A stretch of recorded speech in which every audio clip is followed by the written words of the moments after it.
Peuple du Burkina, il faut applaudir. Applaudissez, applaudissez. Ouais, vous avez eu un leader. Vous avez un vrai leader qui a une vision. Vraiment, cette vision, elle est éclairée. Au moment où il est en train de traquer les terroristes là, il est en train également de penser au développement du Burkina Faso. Bientôt chez vous, dans 11 mois maximum, vous allez pouvoir raffiner votre or au Burkina Faso. Vous allez pouvoir raffiner l'or du Burkina au Burkina Faso. Pour ceux qui ne le savent pas, même l'uranium là, il y en a au Burkina Faso. Le Burkina est un pays riche. Mais on ne peut pas bâtir un pays, le Burkina, dans une situation où il y a l'insécurité prime. On ne peut pas faire, comment dirais-je, on ne peut pas construire, n'est-ce pas, sur un gravat, sur des gravats, pardon, de quoi? Des désastres, des désolations et du terrorisme. Il faut pacifier le pays. Le Burkina que vous voyez là, il y a l'uranium là-bas. L'uranium qui se trouve au Niger là, vous faites voisin avec le Niger, il y a l'uranium là-bas. Il y a tout, il y a les faits chez vous. Il y a un article qui disait à Nouma, à l'ouest et à Essakam, au nord, pourrait être de nouvelles routes de l'or noir et de l'uranium au cœur de l'Afrique de l'Ouest. En dépit de la prudence des Sioux, du Premier ministre Paul Tieba, le Burkina est peut-être en passe de devenir un pays producteur de l'uranium, même s'il reste à être confirmé. Les indices de prospection effectués jusque-là sont assez prometteurs pour ajouter ces deux ressources à la liste des richesses du Burkina Faso. Mais le Burkina là, l'or là, mais ceux qui ne savent pas, comment le Burkina peut se développer avec le terrorisme? Parce que les terroristes ont compris. Ils vont où? Dans les zones, n'est-ce pas, où il y a de l'or. Ils ont même des comptoirs. C'est eux maintenant qui exportent l'or du Burkina Faso. Écoutez le capitaine Ibrahim Traoré qui est parti inaugurer cette raffinerie, qui est parti poser la première pierre. Bientôt, le Burkina Faso, on va commencer à voir le développement sorti de terre. On écoute ensemble. En posant donc la première pierre de cette usine de raffinerie, le chef de l'État fonde l'espoir d'une souveraineté retrouvée pour le développement du Burkina. Cette usine vient concrétiser une volonté politique de maîtriser l'exploitation minière dans notre pays. Le capitaine Ibrahim Traoré s'est prononcé au micro de Roger Kam et Yanki Teta. Pendant longtemps, on avait dit que nous n'étions pas un pays producteur d'or. Mais depuis un certain temps, l'or est devenu le premier produit d'exportation. Mais nous n'avons pas de contrôle sur l'or, que ce soit la recherche, la production, comme vous avez pu le voir, la raffinerie. Et nous nous sommes posés plein de questions. Et aujourd'hui, nous avons décidé de mettre toute une chaîne en place. Vous suivez avec l'APEC que nous voulons exploiter l'or nous-mêmes. Et aujourd'hui, nous posons la première pierre de la raffinerie. Il ne s'agira plus pour nous d'amener notre or à l'extérieur pour raffiner. Nous le raffinons sur place. Nous savons quelle est la teneur réelle donc, de l'or brut qui sort. Ça, c'est très important. Et aussi, à travers la SONASPE, c'est une manière d'inviter les orpailleurs locaux pour ramener l'or vers l'intérieur. Parce que la SONASPE est la structure qui va racheter l'or et qu'on puisse raffiner ici. Beaucoup d'or sortent du Burkina Faso de façon frauduleuse et qui contribue d'ailleurs à alimenter le terrorisme. Donc nous invitons les orpailleurs, que ce soit les collecteurs ou autres, de ramener l'or vers la portion centrale et en même temps inviter aussi la SONASPE à multiplier les guichets pour pouvoir collecter l'or. Et en plus de cette raffinerie, et j'espère que dans les jours à venir, nous avons un autre projet plus important qui est en cours. Il s'agit du traitement des déchets. Et une usine qui a été conçue par des ingénieurs burkinabés qui est actuellement en phase de test. Et nous espérons que dans les heures qui suivent, ils vont nous dire que le test est concluant. Et ça fait donc une chaîne complète pour pouvoir valoriser notre or. Ouais. Cet ambitieux projet de construire une usine de raffinerie d'or au Burkina a suscité la réaction de l'ensemble des acteurs de la filière. Ils estiment que le pays est sur la bonne voie pour un véritable développement socio-économique. Leur réaction dans ce reportage de Jean-Eudes Bayala et Sekou Zongo. Dans exactement 11 mois, la toute première usine de raffinerie d'or sortira son premier lingot, 24 carats, aux normes internationales. L'annonce est historique et saisissante pour les Burkinabés, mais surtout pour les acteurs en première ligne de la chaîne de valeur or.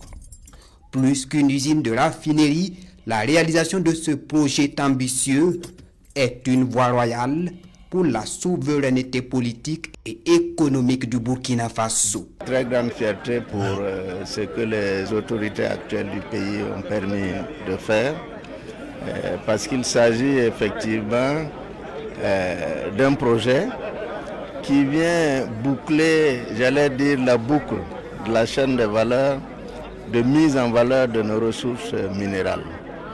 C'est également un élément important qui indique que le Burkina est dans une très bonne dynamique et s'ancre davantage dans le cercle des pays miniers qui arrivent à tirer le maximum de profit de la mise en valeur de leurs ressources naturelles. C'est une très bonne action, c'est une action novatrice, c'est exceptionnel et c'est vraiment à saluer. Donc une fois qu'on atteint ce niveau, c'est certifié maintenant pour être vendu et ce n'est qu'en ce moment qu'on peut commencer à recevoir l'argent sur le plan international. Quand on raffine l'or sur place, on vend l'or déjà à qualité 99,99%, c'est déjà quelque chose. Et 24 carats en plus.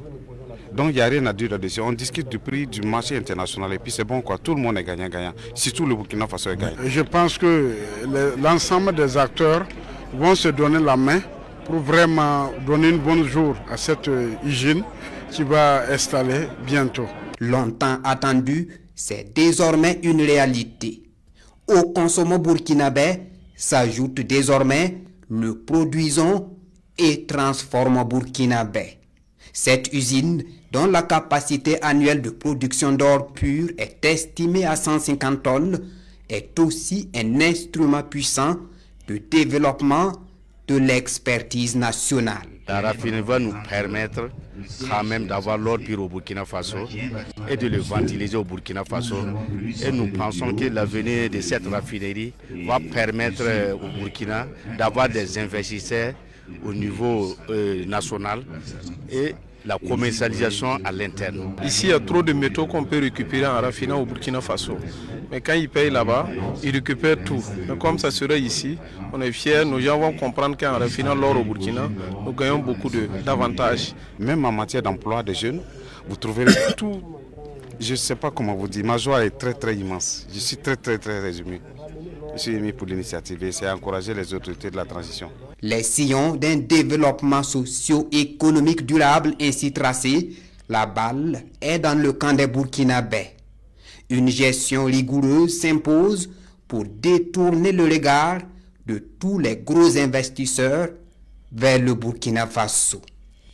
Peuple du Burkina, vous avez vu ce reportage, c'est un reportage important. Vous voyez ma joie. Le Burkina est un pays riche. Ce n'est pas un débat. Le capitaine Ibrahim Traoré est un visionnaire. Vous avez vu? Tous les commerçants là, ils sont très heureux. Et tous même sont heureux. Ils disent vraiment, il y a longtemps qu'ils attendaient ça. L'usine de transformation d'or au Burkina Faso.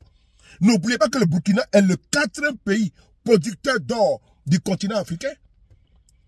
Le pays dispose en outre d'un potentiel de gisement de manganèse. Comment dirais-je, de niveau mondial. Je parle de manganèse. Le Burkina n'est pas un pays pauvre. Contrairement à ce que les gens pensent. Quand j'entends certains idiots dire que le Burkina... Non. C'est l'insécurité qui fait ça. Et Ibrahim Traoré a compris que c'est une guerre asymétrique. Il faut combattre les terroristes en amont et en aval. On continue maintenant. Au fur et à mesure que le pays est libéré, on met maintenant les projets, les programmes de développement. Ça, c'est important. Ce monsieur, il faut l'applaudir. Le Burkina a un potentiel un potentiel gisement de manganèse de niveau mondial, ainsi que de ressources en nickel. Le Burkina a également du nickel. Le nickel là, il y en a. Il y a également du phosphate au Niger, au Burkina Faso. Le phosphate, il y en a. Il y a également le fer au Burkina Faso. Graphite, il y a également du graphite au Burkina Faso. Il y a également du plomb. Le plomb, il y en a au Burkina Faso. Il y a également du pyrite au Burkina Faso. Et antimoine également. Le Burkina Faso est un pays riche. La terre du Burkina, là, sous la terre, là, c'est un désastre de richesse. De la manière que le capitaine Ibrahim Traoré a tracé le cap, peuple du Burkina, pourquoi ne pas soutenir ces messieurs-là? Sincèrement. Là où les politiciens sont venus, ils n'ont absolument pu rien faire. Ils ont pris l'argent du pays, ils ont donné ça, n'est-ce pas, aux terroristes, alors que ces mêmes terroristes-là, ils volent votre or, votre richesse, votre manganèse, votre fer, le plomb et tout ça. Votre pays est riche. Votre pays est riche. Même l'uranium là, il y en a au Burkina Faso. Il suffit qu'il y ait la paix.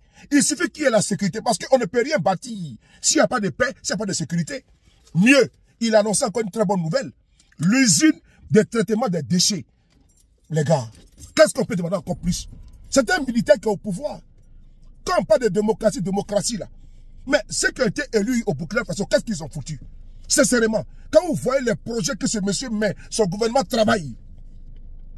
Actuellement là, malgré tout, tous les aides ont été coupées. Mais vous vivez avec votre propre aide. Parce que c'est bon, l'aide publique au développement, il faut garder ça pour eux.